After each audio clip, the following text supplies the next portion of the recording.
Hi అండి, welcome back to Vijaya home recipes. ఈరోజు మన రెసిపీ వచ్చేసి కోడిగుడ్డు నిల్వ పచ్చడి. ఇక్కడ నేను పచ్చడిని 10 కోడిగుడ్లతో ప్రిపేర్ చేస్తున్నానండి. ఇప్పుడు ఒక బౌల్ తీసుకొని ఆయిల్తో బౌల్ అంతా స్ప్రెడ్ చేసుకోవాలి. ఇందులోకి 1/2 teaspoon salt, 1 teaspoon మిరియాల పొడి, అలాగే కొంచెం వాటర్ తీసుకొని ఇలా కలుపుకోవాలి. 10 గుడ్లని ఈ గిన్నెలోకి బ్రేక్ చేసి తీసుకోవాలి.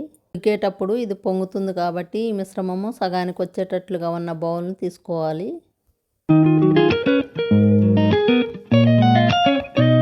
ఫ్లఫీగా రావాలంటే ఇలా బీట్ చేసుకోవాలి. మీరు మిక్సీ జార్లోనైనా వేసుకొని గ్రైండ్ చేసుకోవచ్చు. ఇప్పుడు కుక్కర్లోకి 1 గ్లాస్ వాటర్ తీసుకొని స్టాండ్ నుంచి దీనిపైన ముందుగా రెడీ చేసి పెట్టుకునే ఎగ్ మిశ్రమం గిన్నె నుంచి అలాగే మూత సెట్ చేసి మీడియం ఫ్లేమ్లోనే 5-6 విజిల్స్ వచ్చాక స్టవ్ బంద్ చేసుకోవాలి. మరొక పక్క ప్యాన్లోకి 1/2 టీ స్పూన్ మెంతులు తీసుకొని కొంచెం ఫ్రై చేసి 1 టీ స్పూన్ ఆవాలు, 2 టేబుల్ స్పూన్స్ ధనియాలు, జీలకర్ర 1 టేబుల్ స్పూన్ తీసుకొని దూరగా ఫ్రై చేయండి.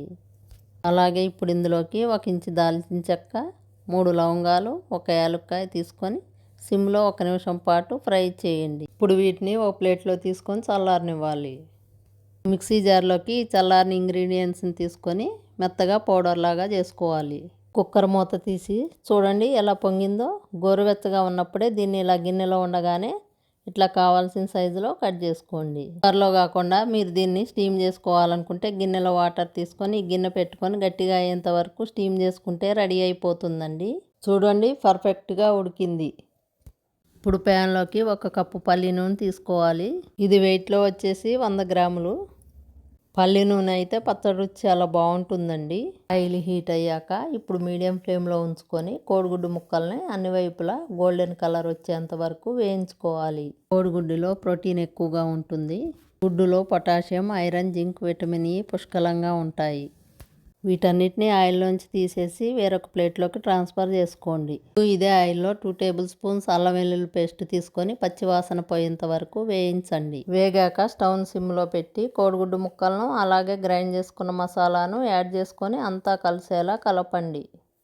1 టీ స్పూన్ పసుపు తీసుకొని అంతా కలిసేలా కలుపుకొని స్టవ్ బంద్ చేసుకోవాలి. ఏ కప్పుతో అయితే ఆయిల్ తీసుకున్నామో ఆ కప్పుతో 1/2 కప్పు కారం తీసుకోవాలి.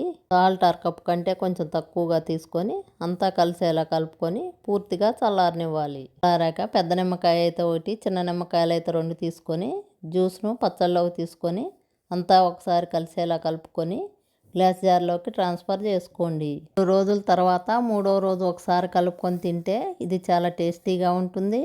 ఉడికిచ్చి చేసాం కాబట్టి త్వరగా పాడవదు. ఆరోగ్యానికి కూడా ఎంతో మేలు చేస్తుంది.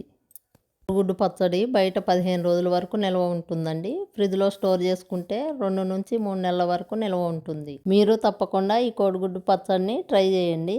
ఎలా వచ్చిందో మీ ఫీడ్బ్యాక్ని షేర్ చేయండి. మీకు ఈ వీడియో నచ్చినట్లయితే లైక్ చేయండి. మీ ఫ్రెండ్స్ అండ్ ఫ్యామిలీ మెంబర్స్కి షేర్ చేయండి.